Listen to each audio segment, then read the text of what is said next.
டயபெட்டிஸோடைய homeopathic management என்னென்னா, first சிசிஜியம் ஜம்பலனம், அதை தமிழில் நாவல் பழம் அப்படின்னு சொல்லுவாங்க. அடுத்து லைக்கோபோடியம் தமிழ் பேர் வந்து பாசிப்பொடி.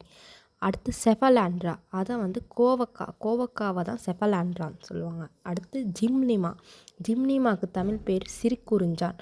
அப்புறம் அப்ரோமா அகஸ்டா, அதை வந்து பேய் பருத்தின்னு சொல்லுவாங்க. அப்புறம் பிரயோனியா, அதை வந்து ஐவிரலின்னு சொல்லுவாங்க.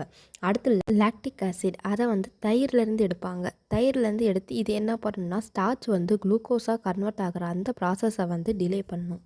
இந்த மெடிசன்ஸ் எல்லாத்தையும் அப்படியே செடியிலேருந்து பறித்து சாப்பிட்லாமான்னு கேட்டால் அப்படிலாம் சாப்பிடக்கூடாது. அந்த காலத்தில் நம்ம முன்னோர்கள் வந்து உணவே மருந்து அப்படின்லாம் சொல்லியிருக்காங்க. ஆனால் அதுக்கு சிறந்த முறைகள் இருக்குது.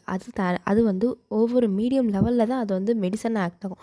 அதை தாண்டி போனால் அது மேபி பாய்சனாக கூட மாறலாம். ஹோமியோபதியில் நாங்கள் என்ன பண்ணுவோம்னா, ஒவ்வொரு மெடிசன்ஸுக்கும் நிறையா பொட்டன்சிஸ் இருக்குது. இது ஒரு சில டிசீஸ் வந்து ஒரு சில பொட்டன்சியில் தான் க்யூர் ஆகும் அப்படிங்கிறதெல்லாம் இருக்குது.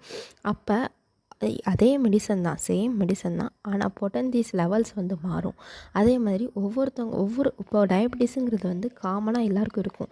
ஆனால் எப்படி ஆக்ட் ஆகுது, ஒருத்தவங்களுடைய பாடி எப்படி ஆக்ட் ஆகுது அப்படிங்கிறத பொறுத்து தான் மெடிசன்ஸ் தரப்படும்.